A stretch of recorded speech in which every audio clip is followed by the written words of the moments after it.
All right, sit back. This is going to take more than 5 minutes. Relax a little bit. I hope you had your coffee. Good afternoon. Come on, good afternoon. It's our first time together in 18 months. I'm so glad to see you. Good afternoon. Thank you for coming and spending some time with us. I have to tell you, it's a bit strange to start a meeting without 30 people yelling at me, "Hey, you're on mute, you're on mute." But while that's a great perk of being in person, it's not the one that I want to focus on today. Instead, it's this. It's you that I am focused upon. This energy, this kinetic and contagious joy of connection that we have all felt these past few weeks. And we certainly feel it today. Ironically, despite the face coverings, I don't think I've ever felt the warmth of a brighter smile, the elation of a toothier grin, the happiness of greater ear-to-ear expressions than I have on our campuses these past few weeks.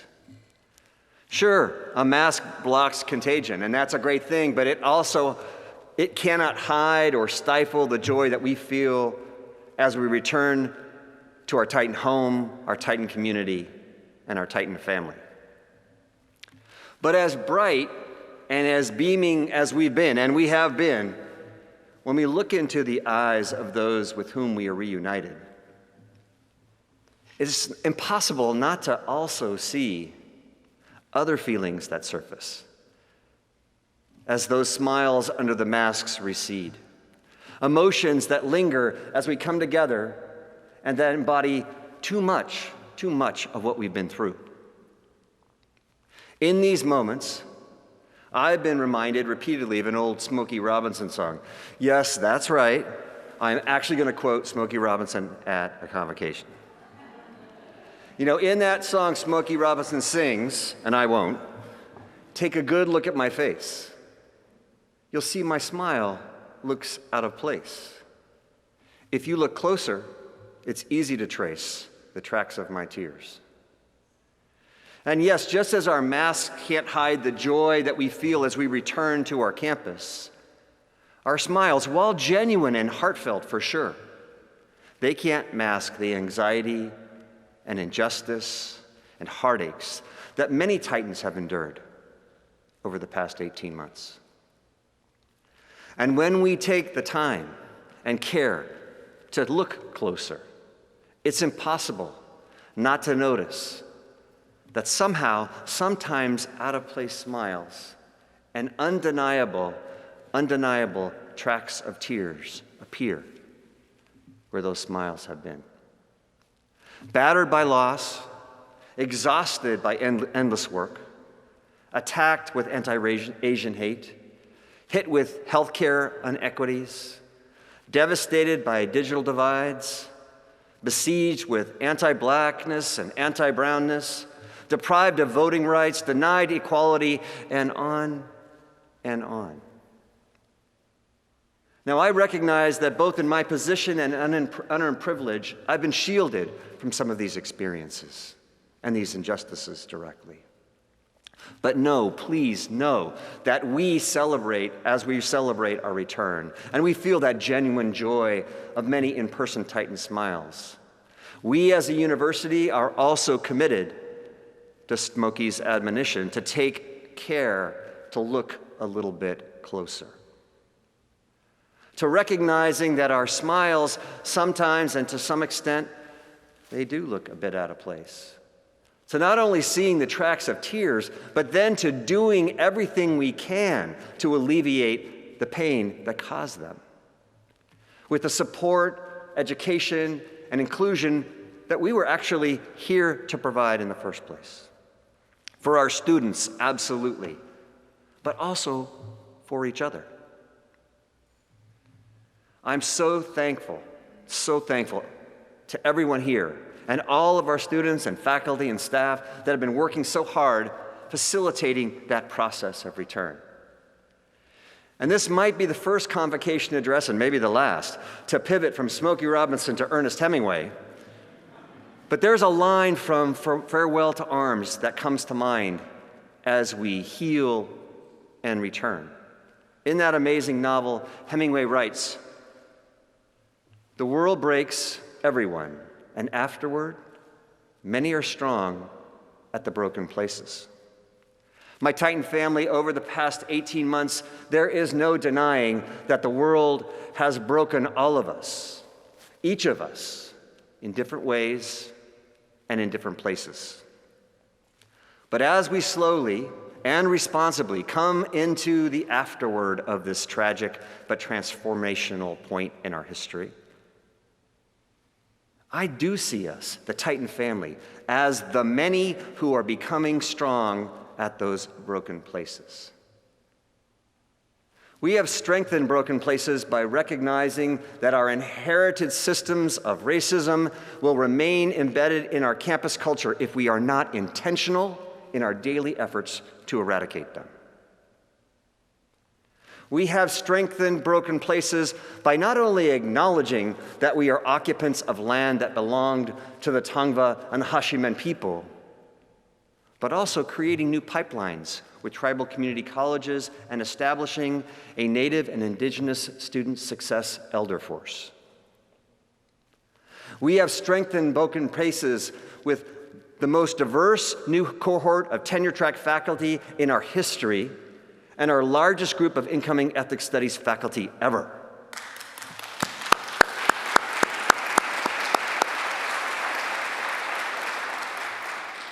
But of all the evidence that points to the gaining of strength in places that have been broken during this challenging time, none are more impressive than this: our return to campus.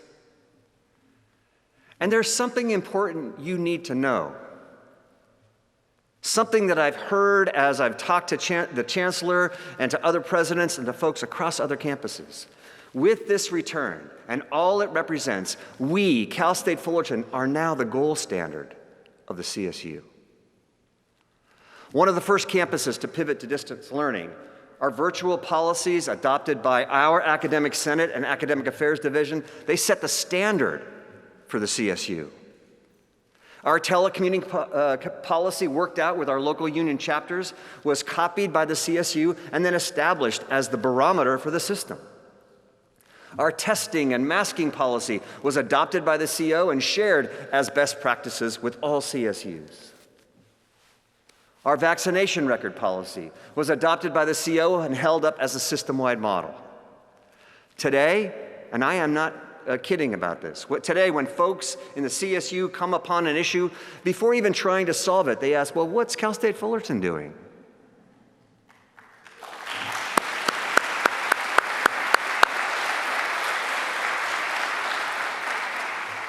Now, of course, all of us have been working full throttle to get here. But I want to begin by applauding one specific group that has been particularly heroic in this work. Not only transforming lives, but actually saving them as well. Our CSUF Reentry Leadership Team, or RLT.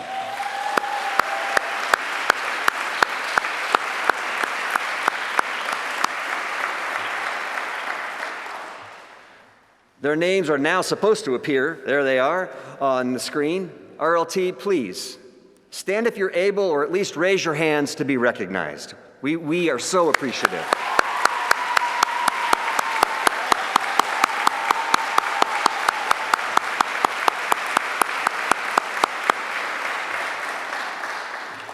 Now, I know from talking to our RLT leaders that just given the chance, each of them would deflect this praise and point to others. Other titans, such as the RLT subcommittees, who provided support and gathered community feedback on what we ought to do. Or they might modestly tilt the limelight to VP Forgis or VP Debirian for their steady guidance and help and leadership.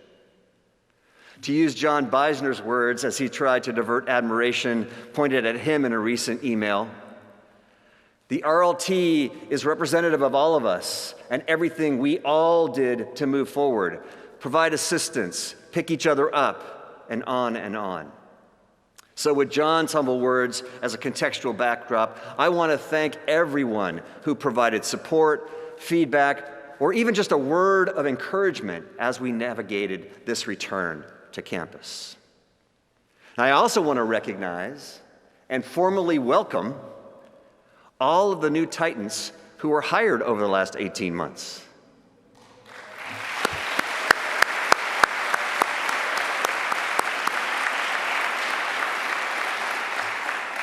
Faculty, staff, and administrators that they began their Titan journey during this challenging time and haven't been to campus before. And they are now only getting to experience the in-person joy, because it is joyful, and beauty of our campus, our colleagues, and our students. Now, this includes our amazing Provost, Carolyn Thomas, who you just saw, our Vice President, Ron Coley, who has stepped in to lead our administrative and finance function,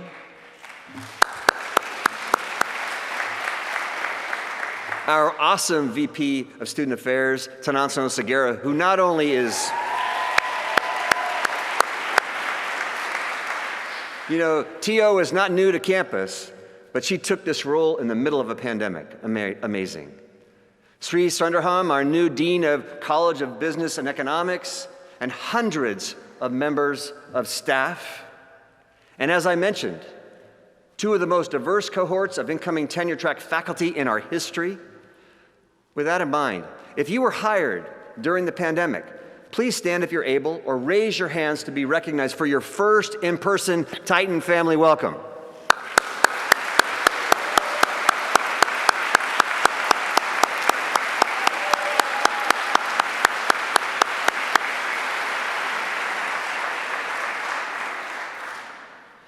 While thanking folks on returning these past 3 weeks, and I've been seeing people on campus and thanking them over and over again, I noticed the same adjectives popping up over and over. And this Tuffy-inspired word cloud highlights those descriptors. First, as I shared with our groundskeepers and landscapers and tradesperson and our whole crew last week, our campus looks amazing.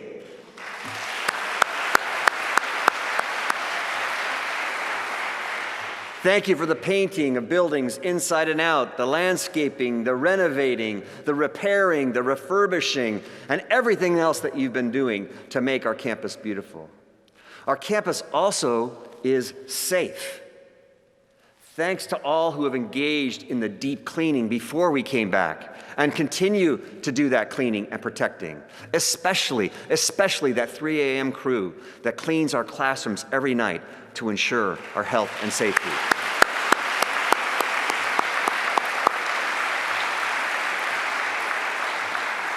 And thank you also to our UPD and all the essential workers who never left campus, who stayed here and protected it and served it. Thank you to everyone in academic affairs who's worked so hard to get us going. Thank you to our faculty who are back, enthusiastic, loving, and leaning in to welcome, teach, and mentor. Thank you to our registration and records group for their tireless work. Thank you to the incredible library staff for being the center of learning. And thank you to our deans, associate deans, staff managers, and chairs for bringing our in-person semester to life.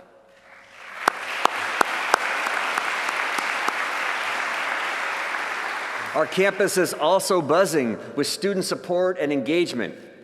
Thank you to our CAPS and Health Center for serving our students not only when they were out during the pandemic, but as they returned during this critical time. Thank you to our student affairs folks for the academic counseling, orientations, move-in days, Discover Fest, financial aid, admission support. Man.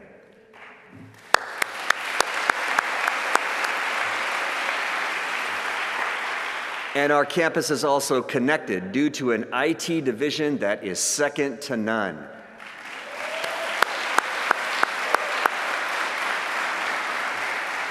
Thank you for the smart classrooms, the increased broadband, the new laptops, the docking stations, the smart poles, and for all your efforts to literally erase the digital divide. And our campus is also staffed up with the most diverse team ever due to the best HRDI team anywhere.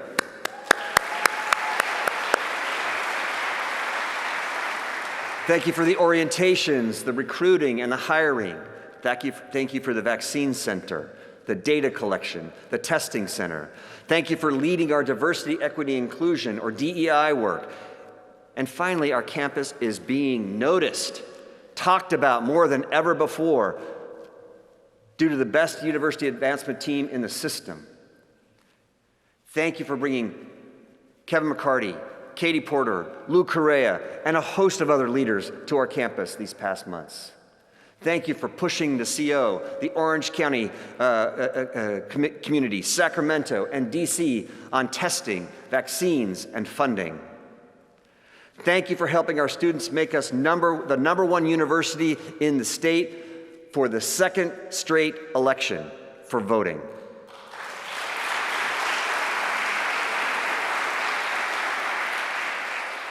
And of course, thank you for helping facilitate the largest philanthropic donation in Titan history, a $40 million unrestricted gift from MACKENZIE Scott and Dan Jewett.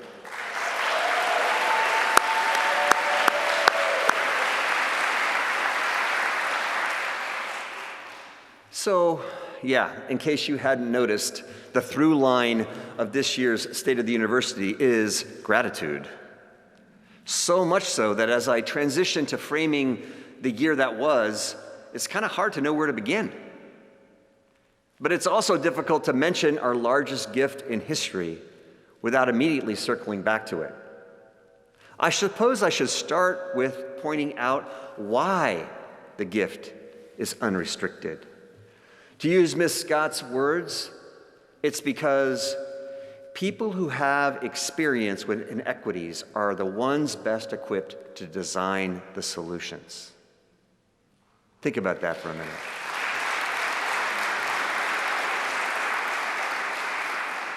So, according to Ms. Scott, according to independent research of one of the most sophisticated philanthropic teams in the world, we in the Titan family are not only one of the most transformative universities on the planet, but we're also the best equipped to continue designing solutions to eviscerate privilege, eliminate inequities, and promote social justice and mobility on our campus. Why? Because so many of us have direct experience with either enduring these injustices, successfully working to abolish them, or both. Clearly, our redoubled commitment to diversity, equity, inclusion is in the ether of our campus. So that is where I will first focus. I want to first applaud the launch of The Talk, a journey toward anti-racism, which was a collaborative effort between HRDI's Office of Diversity, Inclusion, and Equity Programs, or DIEP, and UA's Strategic Communications. For those of you who don't know about The Talk, this will give you a small taste of its impact.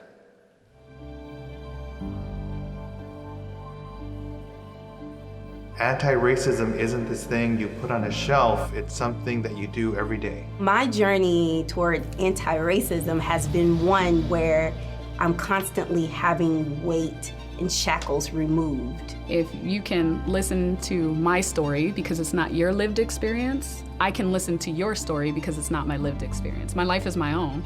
And so allow me to share that with you. These stories, I think, can help shape people's ideologies. You're supposed to celebrate race, and it should be celebrated and acknowledged and honored. We have to listen to the student voice, and that has to be the driver. Any time that we can pull students in and engage them, we will succeed. In order for people to really appreciate where we're at right now, we have to face the ugliness of where we came from. Right now, we need to have these conversations of racism in America. We should start with conversations, just like this one, with the goal to achieve peace, not to start a fight. Sometimes you have to hold your tongue, and sometimes you have to just shout it as loud as you can. We are in the moment, and I need us to move. My name's Kristen Johnson. Jared Lynch. Grace O. Isaac O'Farrell's. Alejandro Jose Gradilla. And this is my journey. My journey. My journey. My journey. My journey toward anti-racism.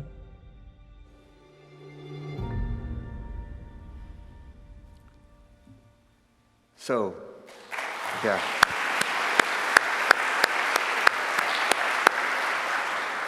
I have watched everyone multiple times, and I cannot watch them without tearing up. They are so amazing. They are so impactful. I encourage everyone to go to our Titans Together website to watch all 14 interviews if you haven't already. Speaking of Titans Together, you're invited to join the community in reading this year's One Book, One CSUF selection, They Called Us Enemy by George Takei. Copies are available in the foyer after the event, so please take one and read it with us and be part of that community. I also want to commend Titan Athletics for continuing Voices from the Herd, an interview series with student athletes and athletics staff centered around DEI and anti-racism.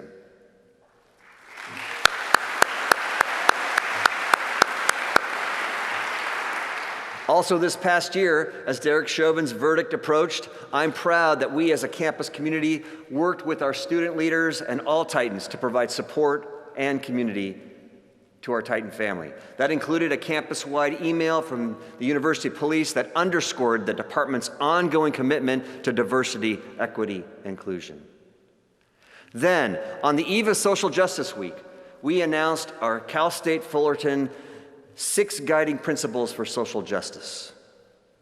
With this announcement, we sought and we seek to embed these principles into every division and every college as a guide for our own decision-making process. To ask ourselves at each step, will our actions enhance equitable learning, expand intentional outreach, amplify our HSI designation, and radiate an identity of inclusion, build a professoriate to leadership pipeline, recognize history and catalyze change, create an anti-racist community.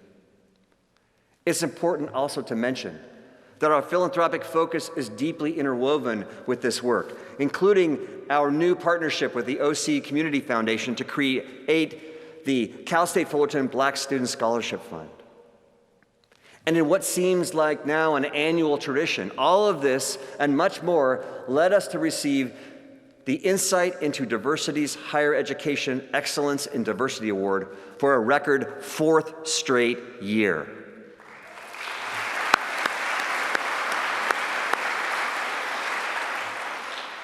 But what are the quantifiable results of this DEI work?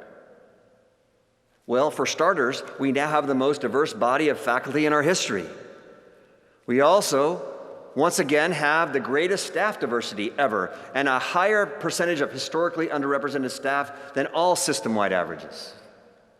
Despite this success, I want to make clear that we are nowhere near done, and our commitment to recruiting and retaining a high quality and diverse faculty and staff is going to remain unwavering. Now let's see how that all translates into the Titan class of 2021. Well, in 2021, more Black Titans earned their bachelor's degree than in any other year in our history.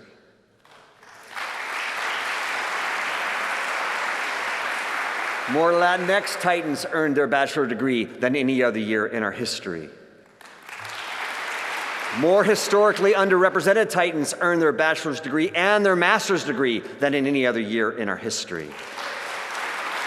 And more women earned their bachelor's degree and doctoral degrees than in any other year in our history. Now, speaking of commencement, Jules and I were blessed to be there for all 12 in-person ceremonies this past year, meeting each and every graduate personally from both the class of 2020 and 21. And I've got to tell you, it remains one of the singularly most impactful things I've ever done in my life. I know that each of you would have traded places with me at the drop of a a grad cap. Instead, during those 4 days and through an unrelenting heat wave, let me tell you, it was hot in that robe. Many of you were volunteering around the clock to ensure that our graduates and their families were properly welcomed, served, and celebrated. This is especially true of the events team in University Advancement, a small portion of whom are pictured here.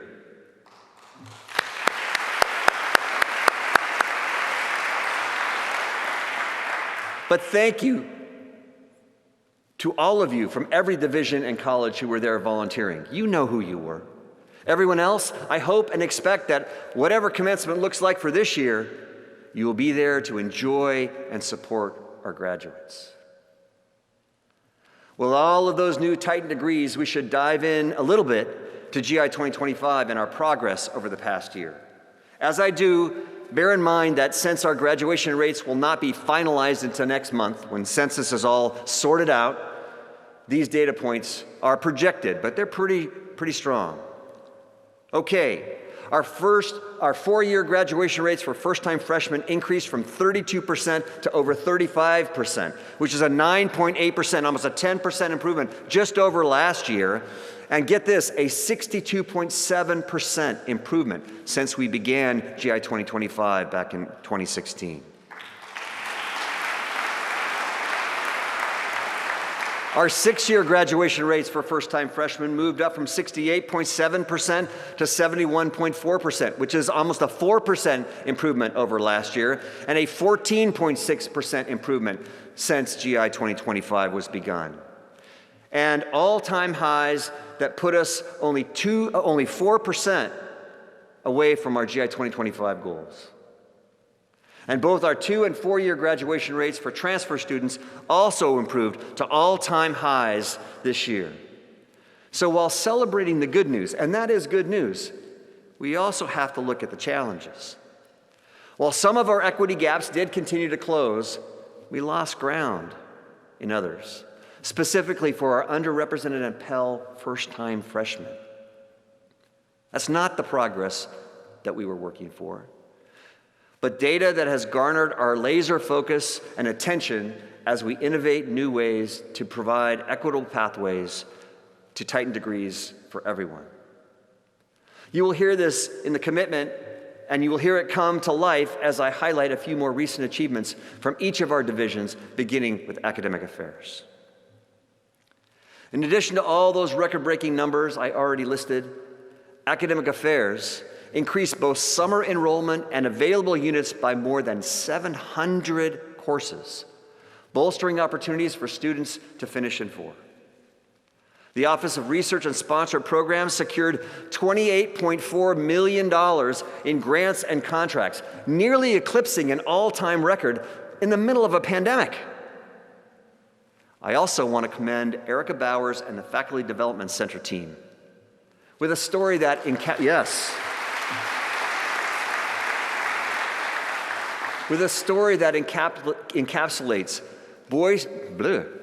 both the resilience of our faculty and the commitment of our FDC. If you recall last year at Convocation, I praised the FDC for delivering 31 multiple day sessions of faculty design teaching remote courses. And while it took a village to teach remotely those sessions over the summer of 2020, they were led by the same faculty members whose names are now up on the screen. This past summer, 3 of those faculty members, Gina, Kelly, and Lucia, with help from Tony Macias from Extension and International Programs, taught 12 more summer workshops on virtual teaching. Then, those same original 7 professors partnered with the FDC and online education and the online education training team to create the Virtual and Online Innovations and Curricular Enhancement, or VOICE Awards. 13 Titan professors were honored with this recognition that showcases faculty who create innovative virtual learning experiences. Now, all the awardees were amazing, but I'd like to specifically point to just one, Kristen Karnowski, who earned her PhD in mathematics from MIT before joining the Titan family last fall, mid-pandemic and virtually. Now that means that she won her first Cal State Fullerton award before she ever stepped foot on our campus.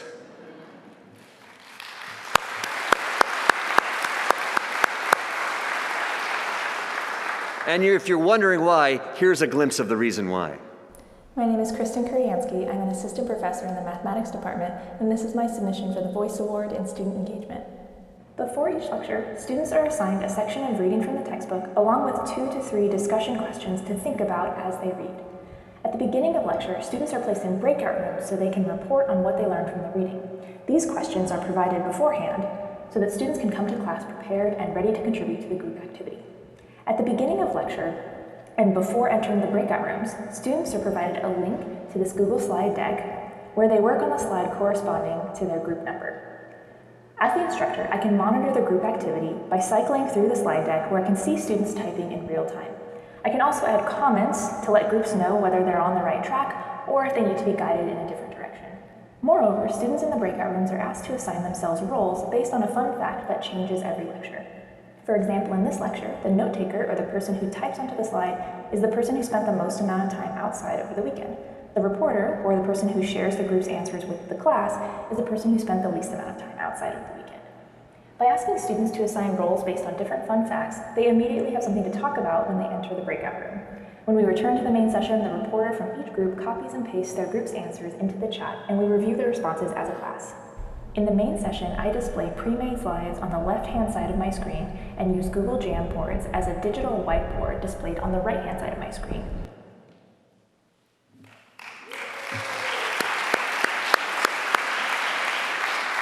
Okay, I got to admit to you, my math grades were never great. But even I'm excited to Google Jam some linear equations. Yes, Kirsten is amazing, but she is not alone. Faculty members in every college not only pivoted to virtual learning, but did so in a way that made it more equitable, immersive, and fun. Moving to student affairs, I want to first mention You at Fullerton, our virtual wellness platform designed to support students throughout the pandemic.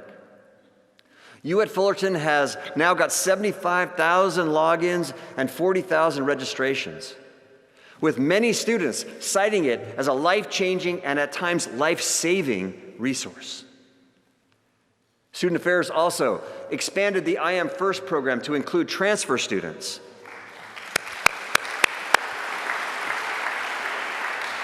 Hosted a virtual student open house attended by nearly 6,000 new Titans.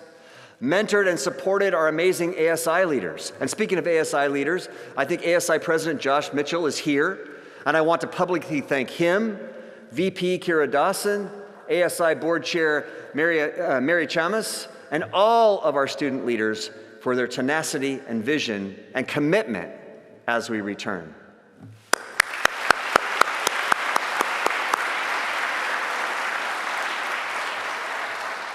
And we are also very proud that 2 of our very own student leaders have taken on system-wide positions. Maria Linares was just appointed by the governor as a student trustee on the CSU Board of Trustees, and Isaac Alferos was just elected by the ASI presidents of all our sister campuses to serve as president of the Cal State Student Association. This is the first time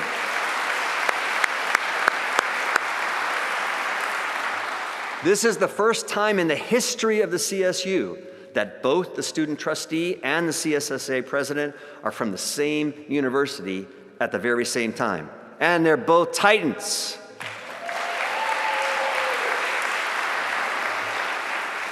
Like our university-wide theme says, it takes a Titan. And of course, we can't talk about student affairs without including athletics. While many seasons were canceled or shortened due to the pandemic, we did bring home a Big West championship in men's track for the 3rd time in 4 years.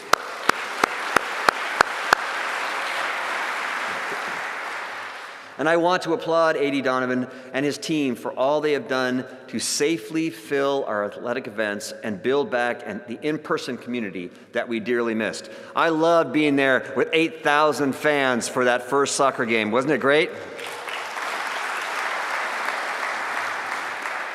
In addition to all of HRDI's work I already listed, the division has been integral to keeping our communities safe and informed, including with business continuity meetings and in multiple partnerships with our health center and CAPS and UPD.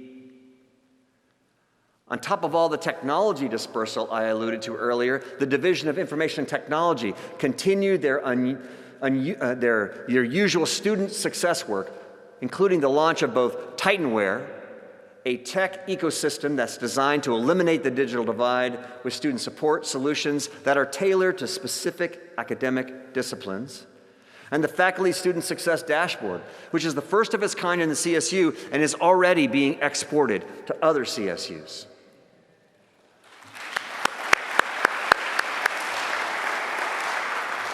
And when it comes to the work of the Division of Administration and Finance, I want to begin first with a point of privilege by tipping my cap to our recently retired VP, Danny Kim.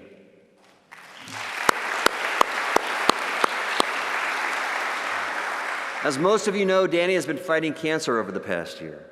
And while he could have retired at any time to focus on his healing, he instead continued to lead the division through one of the most challenging financial times in our history. Today, his legacy is evident throughout our campus community, including in the form of the physical master plan and all the transformative projects that are born from it. You can see some of them coming to fruition. That includes our Titan Gateway, the Promenade, our new parking structure, the upcoming new residence hall.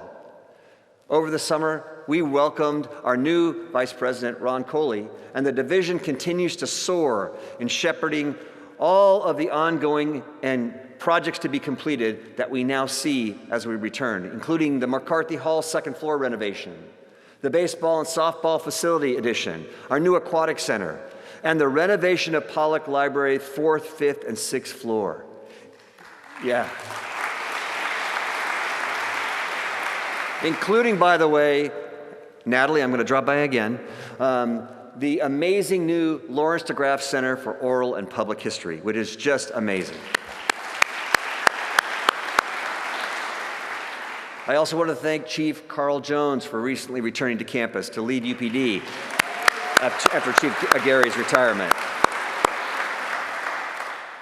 Now, before I move on from admin and finance, I should mention the budget briefly.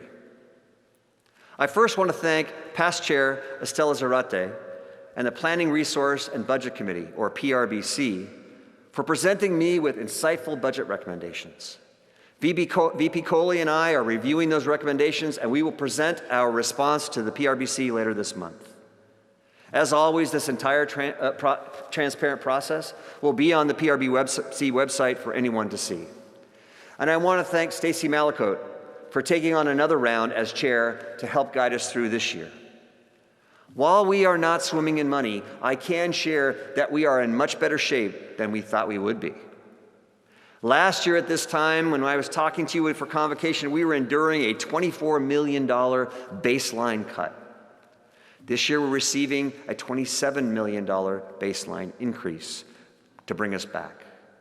Last year, we were enduring tens of millions of dollars of self-funded enterprise losses in housing and parking and other spaces.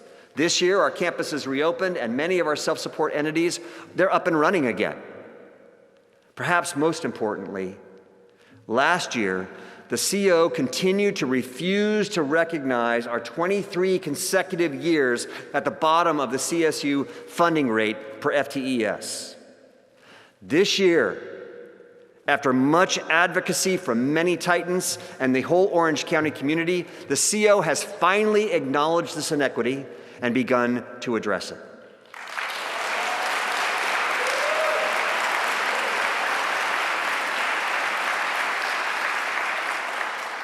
Now, this will not change overnight. Progress is slow, but I will continue to push until this injustice has been completely eradicated.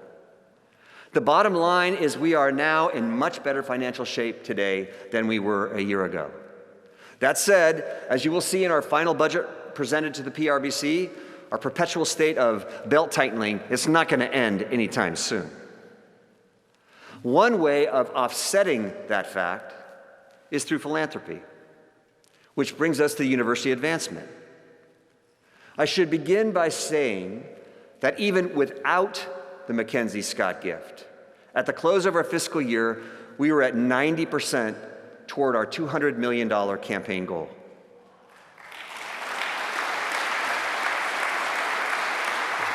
And all of you had a hand in that, as we had the most faculty and staff donors in our history.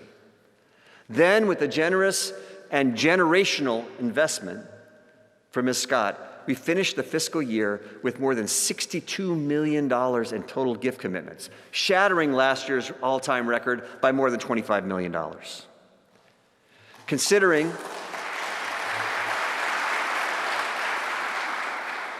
our success and our momentum, I'm proud to now announce that we've decided to up our campaign goal to $250 million. That's right, $250 million.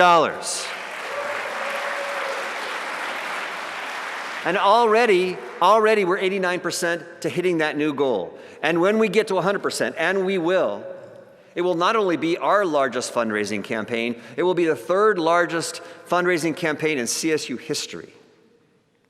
Of course, this increase in our campaign goal, it would not be possible. It would just be a dream without that $40 million legacy gift. As many of you know, in making decisions with how that gift will be utilized, we consulted broadly with faculty, staff, alumni, donors, administrators, our philanthropic board, and many others. The overwhelming takeaway from those consultations was that the goal should be to leverage the impact of this generational Titan gift so that it impacts generationally. It impacts generations of Titans. To that end, here are some broad strokes of the breakdown of the detail, which will soon be up on our campaign website, on how we're going to disperse the MACKENZIE Scott gift. First, we placed $15 million in our endowment, creating the MACKENZIE Scott and Dan Jewett Endowment Fund for Excellence. The unrestricted returns from these dollars will empower campus leaders to take advantage of opportunities that support the university's mission year after year, decade after decade, long into the future for all Titans. Next, we set aside $5 million to create the MACKENZIE Scott and Dan Jewett President's Initiative Endowment Fund. The return from this designation will provide resources for initiatives that support the Titan community. Next, we set aside 3 different $2 million allocations. $2 million to bolster our diversity, equity, and inclusion efforts. $2 million to further develop our academic enterprises through enhanced faculty-mentored undergraduate research and recruiting and retaining diverse faculty. And $2 million to enhance the Titan student experience. All 3 of these $2 million allotments will be split into 2 parts. $1 million endowment to assure that we perpetuate the programs we start, and $1 million for current use. This allows for both immediate impact and long-term sustainability. We've also allocated another $3 million to be implemented in the very short term through an inclusive and transparent RFP process that'll be announced soon, where all members of the campus community can apply. This will fund innovative ideas or the expanding of new programs that grow the Titan experience.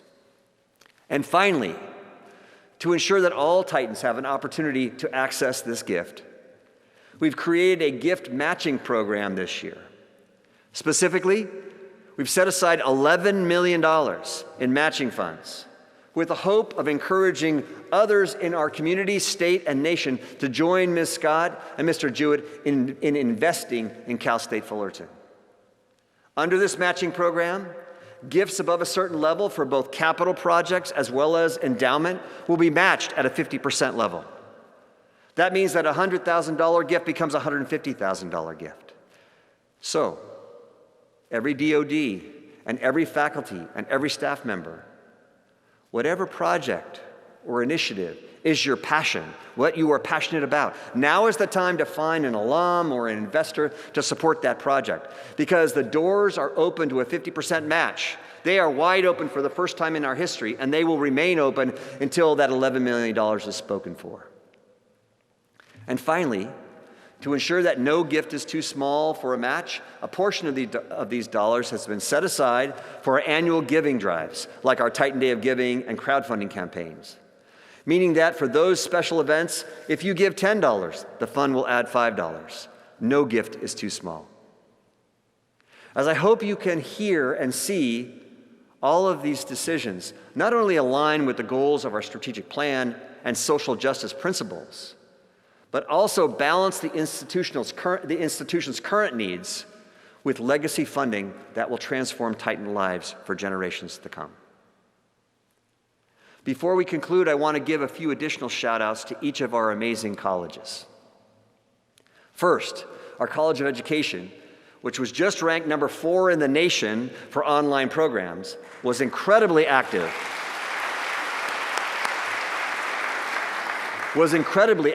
during the pandemic, including providing free virtual tutoring services in all subjects to more than 3,000 K-12 students. This not only supported our communities, which is our obligation, but also empowered our student teachers to complete credential requirements despite school closures. Our College of Business and Economics, which is now the 2nd largest business school in the nation,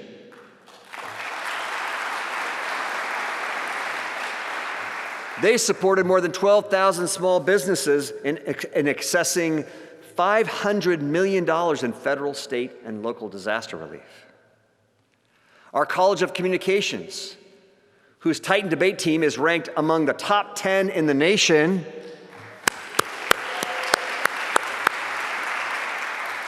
they recently received a $500,000 gift from NBC Universal to support journalism training and diversity, equity, and inclusion practices.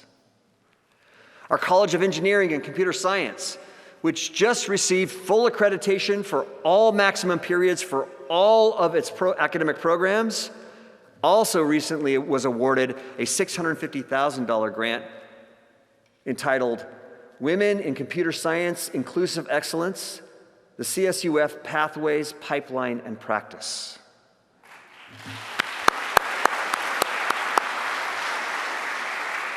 In the College of Health and Human Development, faculty worked to confront major health and social justice issues with reports and statements on the impact of the pandemic on our students' basic needs, racism as a root cause of disease, and post-pandemic reentry and mental health.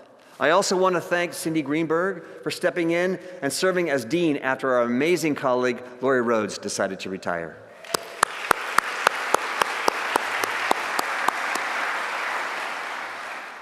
In the College of Humanities and Social Sciences, our Institute of Black Intellectual Innovation was established. And Dr. Natalie Graham, Chair of African American Studies, who, by the way, was just recognized as Orange County's first Poet Laureate,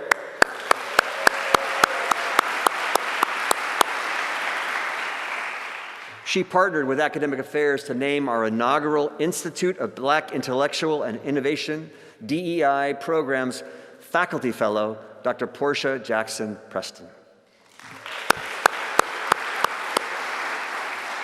In NSM, 56 faculty researchers submitted COVID-19 safety plans, comprehensive plans that were fully approved, making the college a system-wide model yet again for safe and responsible research continuity during the pandemic.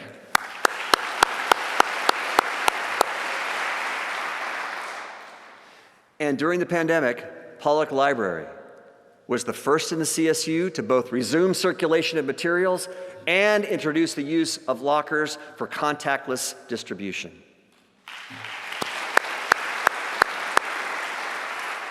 The College of the Arts appointed a new dean, Arnold Holland, to step in after Dale Merrill's departure. And in just a moment, I will conclude with one final obvious achievement from CODA. But first, having framed the year that was, per tradition, I think I'm supposed to now foreshadow that year that will be. But I tell you what, if these past 18 months have taught us anything, it is that we cannot frame next week, let alone next year.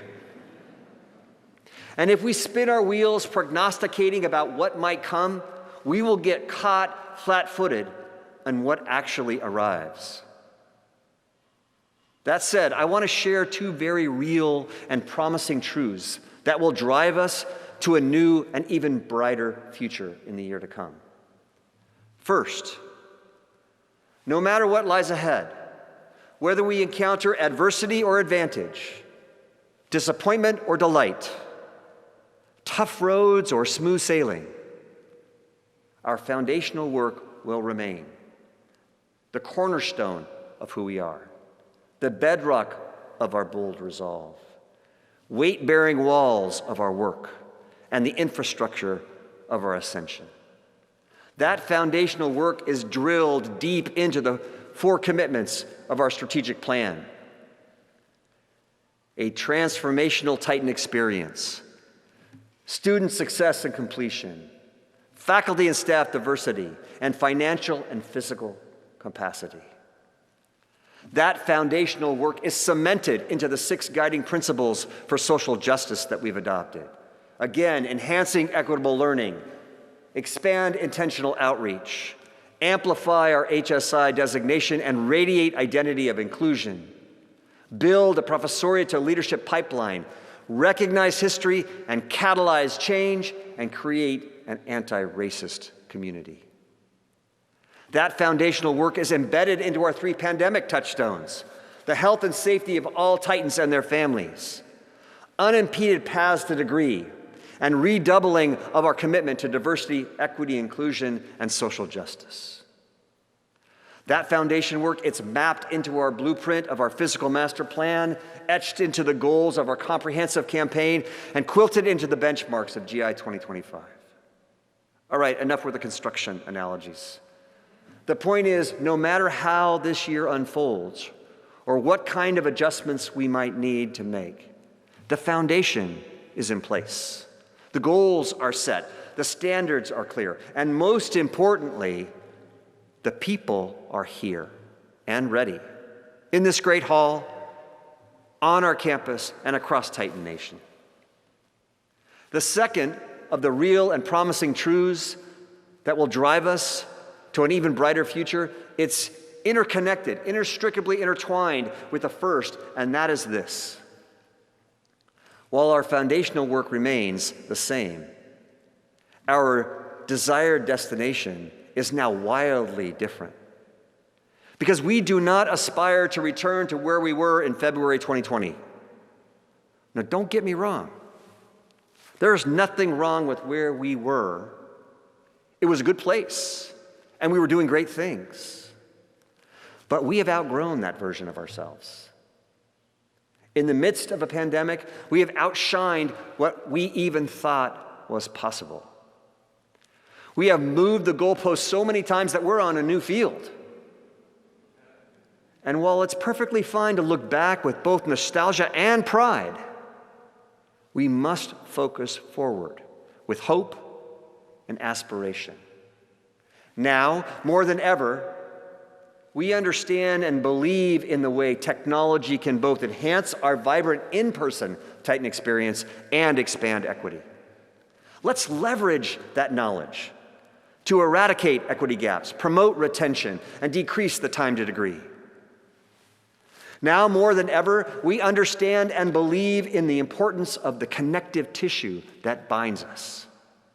So let's strengthen that sinew so all of us truly feel the support, love, and care of the Titan family. Now more than ever, we understand and believe in the importance of civil discourse that eliminates misinformation and shapes our opinions from the same foundational axioms. So let's build upon that to assure a bigger and a bolder marketplace of ideas on our campus. Now more than ever, we understand and believe that it is higher education that is the one proven path to upward mobility, the one authentic antidote to racism, and the one clear catalyst to the change we seek. So let us be that path, that antidote, that catalyst with clear conviction and great advocacy, today and every day forward. I want to conclude with this. In the midst of COVID-19, and all that it has wrought, it would have been understandable, and maybe even, it would have been understandable for our students to miss or dismiss the events that revealed our nation's true ongoing plague. But I tell you what, quilted into the cloth of tenacity that our students are cut from is a virtue of which I am most proud. Their undying passion for social justice. So during this most difficult time, while juggling untold adversities themselves, many students found their way to seek change, to seek the change they sought. I know we all have lived examples of this truth from our students. We all have witnessed transcending instances of action, alarm, and the intentional taking of a stand. But to me, few, if any, are as powerful as the video you are about to see, featuring Professor Rob Eistad's University Singers, and led by Keep Shahim Eskarzga and two student soloists, Ayana Lewis and Adina Bentley. This video, which was 100% student-directed and produced during the heart of the pandemic, it wasn't an assignment. It wasn't graded. It wasn't extra credit. It was simply our students recognizing that there comes a time when inaction and silence portends complicity. And for them, that time had come. As you watch this, there is no stock footage. The images you will see are our university singers literally walking the walk, rocking the vote, and demanding the change. For me, it's powerful. It's necessary. And it's just one example of who our students are and what all of you empower them to be. So, if at any point in the coming months you stumble, if you wake up wondering why we do what we do, if you find yourself doubting the importance or the significance, the necessity of our mission, I ask that you simply pause. Take a minute. Take a breath and watch, absorb, and abide in this video. Because I believe it will sustain you. I believe it will renew you. I believe it will strengthen and heal your broken places. Thank you, and happy new academic year.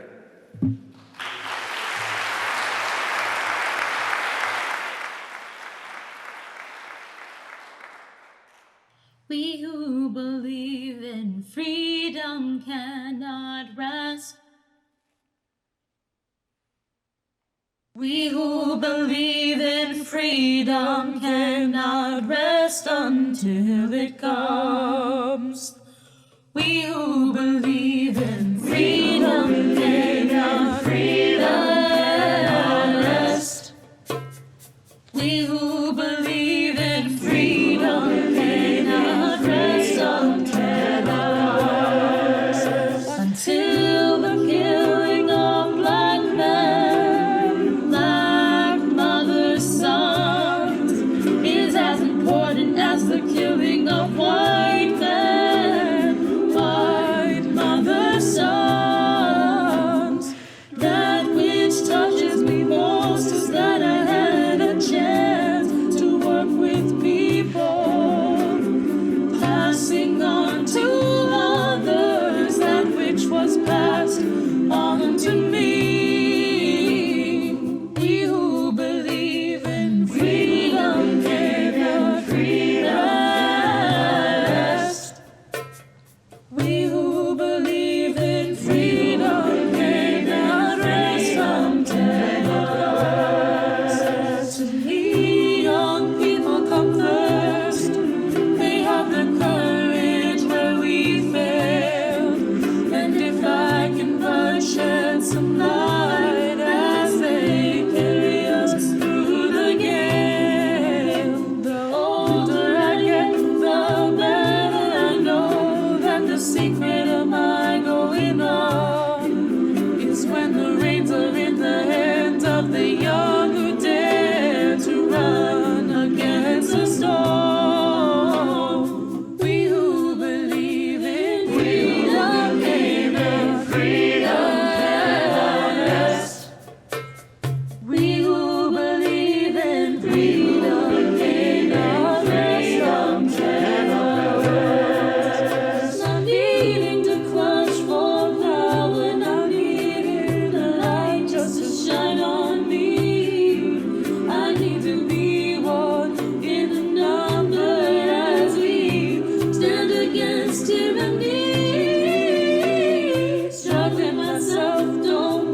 So we all believe in freedom, and we all believe in promise. We all believe in joy. So let's not rest. Let's get out there and have an amazing, amazing academic year. Thank you, everybody, for coming.